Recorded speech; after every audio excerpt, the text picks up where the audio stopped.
Hi வணக்கம். உங்கள் ஆனந்த கண்மணி. ஆனந்த நாவல் கீதம் சேனலை கேட்குறவங்க எல்லாரும் மறக்காமல் சப்ஸ்கிரைப் பண்ணிவிடுங்க. லைக் பண்ணுங்கள், கமெண்ட் பண்ணுங்கள், ஷேர் பண்ணுங்கள். வாங்க நாம் இப்போ கதை கேட்க போகலாமா? சுபலதாவின் உயிரே உன்னை தேடி அத்தியாயம் 3. திருச்சந்திரன் பெரிய பண்ணையார் குடும்பத்தைச் சேர்ந்தவர் என்றாலும் மிகவும் எளிமையானவர். வீட்டிற்கு ஒரே மகன் என்பதால் ரொம்ப செல்லம். ஆனால் அவருக்கு ஜல்லிக்கட்டு என்றால் ரொம்ப பிடிக்கும். உயிர் என்று கூட சொல்லலாம். சுற்று வட்டாரத்தில் உள்ள ஊர் ஜல்லிக்கட்டிற்கு போக மாட்டார்.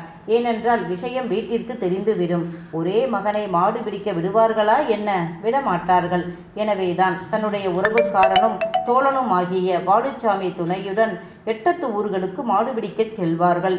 அப்படி போகும்போது எதிர்பாராமல் அடிபடும். அந்த சமயங்களில் அவன் வீட்டில் பக்கத்து ஊரில் தங்கி வைத்தியம் பார்த்துவிட்டுத்தான் வீட்டிற்கே வருவார். பாலுச்சாமி அப்பா அந்த காலத்தில் நாட்டு வைத்தியர். அவரிடம் வைத்தியம் பார்த்துவிட்டுத்தான் வருவார்.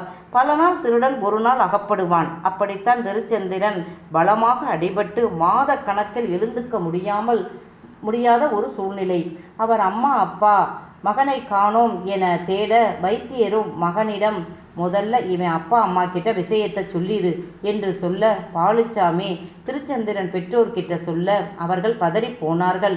என்னது, என் மகன் மாடு பிடிக்க ஜல்லிக்கட்டுக்கு போனானா என்று அதிர்ந்து போனார்கள். ஏதோ மகன் வெளியே நண்பர்களுடன் வெளியூருக்கு போய் வருகிறான் என்று அவர்கள் இருக்க, மகன் வருடத்திற்கு 5-6 முறை ஜல்லிக்கட்டிற்கு மாடு பிடிக்க போனது இப்பத்தான் அவர்களுக்கே தெரிந்தது. உடனே மகனை பெரிய தனியார் மருத்துவமனையில் சேர்த்து வைத்தியம் பார்த்தார்கள். 1 மாதத்தில் திருச்சந்திரன் நன்றாக எழுந்து நடமாடினார். உடனே மகனுக்கு கால்கட்டு போட நினைத்து பெண் தேடி தேவிகாவை கட்டி வைத்தார்கள். இருவருக்கும் அடிக்கடி முட்டிக்கும். தேவிகா சரியான திமிர் பிடித்தவர். பணக்கார மமதை வேறு. வீட்டில் வேலை செய்பவர்களை மனிதர்களாக கூட மதிக்க மாட்டார். ஆனால் திருச்சந்திரனோ வேலையாட்கள் எல்லாம் நண்பர்கள்தான் அவருக்கு. அவருடைய காடு கலனியில் அவர்களுடன் சேர்ந்து வேலை செய்வார். திருமணத்திற்கு பிறகு ஜல்லிக்கட்டு என்ற வார்த்தையை கூட வீட்டில் சொல்ல முடியாமல் போய்விட்டது. அவர்களுக்கு ஒரே மகன் ரவிச்சந்திரன். அப்பாவை போன்ற எளிமையானவர்.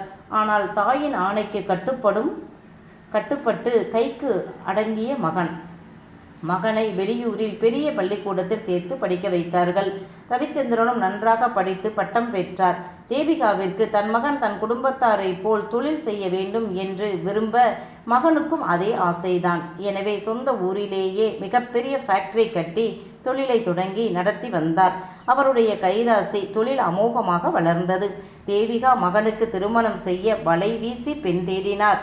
தன் அண்ணன் குடும்பத்தை விட தான் இப்போது பெரிய அளவில் முன்னேறிவிட்டோம் என்று சொந்த அண்ணன் வீட்டில் கூட பெண்ணெடுக்க அவர் நினைக்கலை. ஆனால் விதி, தேவிகாவின் மகன் திருமணம் அவர் இல்லாமலேயே நடந்துவிட்டது. உண்மை அதுதான். தேவிகா உறவினர் வீட்டு திருமணம் என்று சென்னைக்கு போய்விட்டார். அந்த சமயம்தான் திருச்சந்திரனின் நெருங்கிய ஜல்லிக்கட்டு நண்பன் பாலுச்சாமி மரணப்படுக்கையில் இருப்பதாக செய்தி வரவும் அவசரமாக மகனை கூட்டிக் கொண்டு அவனுடைய காரில் சென்றார். பாலுச்சாமி ஏழை குடும்பத்து மனிதர். மனைவி எப்போதோ காலமாகிவிட்டார். வயலில் கூலி வேலை செய்துதான் தன் ஒரே மகளை வளர்த்தார். 18 வயது சிறு பெண். ஆதரிக்க யாரும் இல்லை. தகப்பன் உயிர் இழுத்து கொண்டு இருந்தது. நண்பனை கண்ட அந்த மனிதருக்கு அப்படி ஒரு நிம்மதி. என் மகளை நீதான் பார்த்துக்கணும் என்று நண்பன் கையில் பிடித்து கொடுத்துவிட்டு உயிர் விட்டார். நண்பனின் மகளை யாரை நம்பியும் தனியாக விட அவருக்கு விருப்பமில்லை. நண்பனை நல்லடக்கம் செய்த மறுநாளே தன் மகனிடம், தம்பி, அந்த பொண்ணை நீ கட்டிக்க, நல்ல பொண்ணு என்று சொல்ல, அப்பா அம்மா என்று தயங்க, அவளுக்கு என்ன, அவளை நான் சமாளிச்சுக்கிறேன் என்றதும் ரவிச்சந்திரனும் சரி என்று சொல்லிவிட்டார். மனிதன் அவர் ரொம்ப நல்லவர். அப்பாவை போலவே இரக்க குணம் கொண்ட மனிதன். எளிமையானவர். ஏழை பணக்காரன் வித்தியாசம் பார்க்காத மனிதர். அப்பா சொன்னதும் மறுநாளே அந்த ஊர் கோவிலில் வைத்து மஞ்சள் கயிற்றில் பொன் தாலி கோர்த்து அந்த பெண்ணின் கழுத்தில் கட்டினார். பள்ளிக்கூட படிப்பை கூட சரியாக படிக்காத அந்த பெண்ணால் தேவிகாவை சமாளிக்க முடியுமா? திருச்சந்திரன் மனைவி தேவிகாவை பற்றி முழுதாக தெரியாமல் மகனின் திருமணத்தை முடித்து மருமகளை வீட்டிற்கு கூட்டி வந்து விட்டார். மறுநாள் திருமண வீட்டிற்கு சென்று வந்த தேவிகா கண்டது வீட்டில் மஞ்சள் கயிறு கழுத்தில் தெரிய வீட்டில் இருந்த அந்த பெண்ணைத்தான். அவரால் நம்பவே முடியலை. தன் கணவருக்கு எப்படி இப்படி ஒரு தைரியம் வந்தது என்று. மகனை கூப்பிட்டு கேட்க அவரோ அப்பாவின் பக்கம் கையை காட்டினார். தேவிகாவால் இதை ஏற்றுக்கொள்ளவே முடியலை. இது எப்படி சாத்தியம்? என் மகனுக்கு படிக்காத ஏழை குடும்பத்து பெண் மனைவியா என்று அவரால் தாங்க முடியலை. அதே சமயம் திருச்சந்திரன் தன் பங்காளி வீட்டாரை கூப்பிட்டு சொல்லி ஊரையும் அழைத்து திருமண விருந்தை தடபடலாக போட்டார். தேவிகாவால் சொந்தக்காரர்கள் மத்தியில் எதையும் தடுக்க முடியவில்லை. மகனை மருமகளிடம் இருந்து பிரிக்கலாம் என்றால் கணவன் அதற்கு முட்டுக்கட்டை போட்டார். எதுவும் செய்ய முடியலை என்றாலும் தினமும் 24 மணி நேரமும் மருமகளை தரக்குறைவாக வாய்க்கு வந்தபடி பிச்சைக்காரி, அசிங்கம் பிடிச்சவ, என் மகனை எதை காட்டி மயக்கினாய்? எனக்கு மருமகளா வர உனக்கு என்ன தகுதி இருக்கு என்று கேட்டு தினம் தினம் குளவியாய் கொட்டினார். ரவிச்சந்திரன் மனைவி மேல் பிரியமாக இருந்தாலும் தாயை எதிர்த்து ஒரு வார்த்தை பேச மாட்டார். தனிமையில் மனைவி கிட்ட, அம்மா பேசுறதையெல்லாம் பெருசா எடுத்துக்காத, எனக்கு உன்னை பற்றியும் தெரியும், அம்மாவை பற்றியும் தெரியும் என்பாரே தவிர எத்தனை பேர் முன்னால் மனைவியை அம்மா கொடுமைப்படுத்தினாலும் எவ்வளவு மோசமாக பேசினாலும் வாயே திறக்க மாட்டார். தேவிகா என்னதான் முட்டுக்கட்டை போட்டு மகனை மனம் மாற்ற நினைத்தாலும் திருமணமான 3வது மாதம் மருமகள் கர்ப்பமானதும் தேவிகா வெகுண்டு போனார். தான் எதெல்லாம் நடக்கக்கூடாது என்று நினைத்தேனோ அதெல்லாம் நடக்கிறதே என்பதை கண்டு நொந்து போனார். நீ கெட்ட கேட்டுக்கு என் மகனோட பிள்ளையை நீ சுமக்கிறதா என்று மருமகளை வாயில் வைத்து மென்று துப்பினார். அந்த பெண்ணிற்கு அந்த வீட்டில் தன் நிலை என்ன என்று தெரியும். அதே சமயம் மாமியார் குழந்தையை கலைக்க ஏதாவது செய்வார் என்று தெரியும். எனவே வெகு கவனமாக இருந்தார். அதே கவனம்தான் திருச்சந்திரனுக்கும். மனைவி ஏதாவது வில்லங்கம் பண்ணிவிடக்கூடாது என்று 3 நேரமும் அவர் சாப்பிடும்போது மருமகளும் சாப்பிடணும் என்றார். தேவிகா அதெல்லாம் முடியாது, அவ என் கூட உட்கார்ந்து சாப்பிடக்கூடாது என்றார். சரி, அப்ப நீ தனியா சாப்பிடு, நான் என் பேரன் கூடத்தான் சாப்பிடுவேன் என்றார். எனது பேரனா? என் குடும்பத்தை கட்டி காப்பாற்றும் அடுத்த தலைமுறை இவள் மகனா? இல்லை இல்லை என்று சொல்லிக் கொண்டார். திருச்சந்திரன் 2 நேரம் பச்சை தண்ணி பல்லில் படாமல் இருந்துதான் வேறு வழியில்லாமல் தேவிகா சம்மதித்தார்.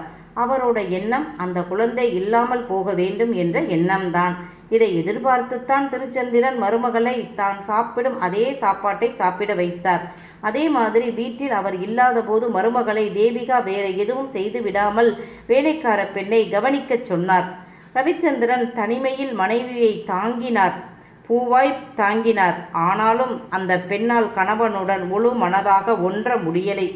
அதற்கு காரணம் தன்னை விட அழகான, கம்பீரமான, படித்த, நுனிநாக்கில் ஆங்கிலம் பேசும் தன் கணவனை பார்த்து பெருமைப்பட்டாலும் மாமியார் மற்றவர்கள் முன் கேவலமாக அவமானப்படுத்தும் போது அமைதியாக இருக்கும் புருஷனை அவளுக்கு அறவே பிடிக்கலை, வெறுத்தாள். ஒருவேளை பணம், காசு, அந்தஸ்தான வாழ்க்கை என்று பெருமைப்படும் பெண்ணாக இருந்திருந்தால் மாமியார் பேசுவதை துடைத்துவிட்டு போயிருப்பாளோ என்னவோ. அந்த பெண் அப்படிப்பட்டவள் இல்லை. அன்புக்கு ஏங்கும் பெண். வாம்மா, நல்லா இருக்கியா என்று புன்னகை முகமாக ஒருத்தர் கேட்டால் போதும், ஏதோ பொன்னையும் பொருளையும் அள்ளி கொடுத்த மாதிரி பூரித்து போவாள். அப்படிப்பட்டவளைத்தான் தேவிகா தினம் தினம் வார்த்தைகளால் சுண்ணாம்பு காலவாயில் வைத்து பொசுக்கினார். தாய் தகப்பன் கூட பிறந்தவர்கள் இல்லாத பெண். தன் மனக்கஷ்டத்தை சொல்லக்கூட அங்கே வழியில்லை. அவளுக்கு சித்தப்பா, பெரியப்பா, அத்தை எல்லாம் உண்டுதான். அவர்கள் எல்லோரும் இவளுக்கு வந்த வாழ்வை பாரேன் என்று பொறாமைப்பட்டார்கள். இங்கே மாமியார் படுத்தும் பாடு அவர்களுக்கு தெரியாதே. எப்படியோ நாட்களை கடத்திய பெண்ணை வீழ்த்தியே ஆக வேண்டும் என்று கங்கணம் கட்டிய தேவிகா தன் அண்ணன் குடும்பத்தாரை இங்கே வரவழைத்தார். இப்போ எதுக்கு அவங்க இங்கே வர்றாங்க என்று கணவர் கேட்டதற்கு, ஏன் வரக்கூடாதா? இது என்னோட வீடு, என் குடும்பத்தார் வருவாங்க என்று சட்டமாக பேசினார். அவருடைய அண்ணன் மகள்தான் வசந்தி.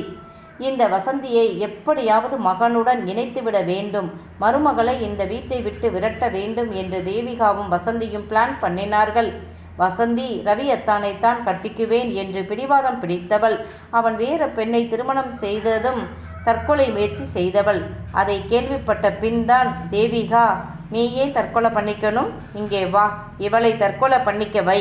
என் மகன் உனக்குத்தான் என்று டீலிங் பேசித்தான் கூட்டி வந்தார். வசந்தி நல்ல சிவந்த நிறம், அழகான பெண். அவள் கணவனுடன் பேசி சிரிப்பதைக் கண்ட இவளுக்கு தாழ்வு மனப்பான்மை வந்தது. தன்னால் கணவனுடன் இப்படி பேசி சிரிக்க முடியலையே. எங்கே பேசி சிரிப்பது? மாமியார் பேசும் பேச்சில் தினமும் கண்ணீர் வடிப்பதுதான் அவருக்கு வேலை. கணவனும் சில சமயம் எரிச்சலாக, என் அம்மாவை பற்றி தான் தெரியுமே, அவங்க பேசுறதுக்கெல்லாம் அழுதா காலம் பூரா அழுதுகிட்டே இருக்க போறியா என்று திட்டுவார். இதோ மாமா மகளிடம் எப்படி பேசி சிரிக்கிறார் என்று கணவனின் சிரித்த முகத்தை கண்கொட்டாமல் தூண் மறைவில் இருந்து பார்த்தாள். என்ன ரவி, வசந்தி அப்படி என்ன ஜோக் சொன்னா? என்கிட்ட சொன்னா நானும் சிரிப்பேனே என்று கேட்டபடி புன்னகை முகமாக வந்த மாமியாரை பார்த்து, அடி ஆத்தாடி, இந்த அம்மாவுக்கு இப்படி சிரிக்கக்கூட தெரியுமா என்ன என்றுதான் பார்த்தாள். அந்த அப்பாவி பெண். சார்லி சாப்ளின் ஜோக் பற்றி அவர்கள் பேசி மூவரும் சிரித்தார்கள். இந்த வீட்டிற்கு நான் மருமகளாக வரலைன்னா இந்த வசந்தி அக்கா தான் மருமகளாக வந்திருப்பாங்க. குடும்பமே நல்லா சந்தோஷமாக பேசி சிரித்து இருந்திருப்பாங்க. என்னால் தான் இந்த குடும்பத்து சந்தோஷமே கெட்டுப்போச்சு என்று தன்னைத்தானே குறைவாக நினைத்து கொண்டாள். தூண் மறைவில் அவள் நின்று பார்ப்பதை தேவிகாவும் வசந்தியும் பார்த்தார்கள். ரவி சென்றதும் அவள் அருகே வந்த வசந்தி, என்ன பார்க்குற? அத்தான் முகத்தில் என்னை பார்த்ததும் என் கூட பேசினதும் எத்தனை சந்தோஷம் பார்த்தியா? அவர் வாழ்க்கை பூரா என் கூட இப்படி சந்தோஷமாக பேசி சிரிக்க வேண்டியவர். உன் கழுத்தில் தாலி கட்டியதால் வாழ்க்கையே வெறுத்து போய் இருக்கிறார். நீ மட்டும் இல்லை என்றால் நாங்கள் 2 பேரும் சந்தோஷமாக இருப்போம். உனக்கும் உன் பிள்ளைக்கும் தேவையான பணத்தை கேளு, தர்றோம். வாங்கிக்கிட்டு போயிட்டா உனக்கும் நல்லது, எங்களுக்கும் நல்லது. இல்லை, நான் இங்கே தான் இருப்பேன்னா கௌரவமாக இந்த வீட்டை விட்டு போக மாட்டாய். அப்புறம் அசிங்கப்பட்டு கேவலப்பட்டு தான் போவாய். எனக்கு தெரியாது என்றாள்.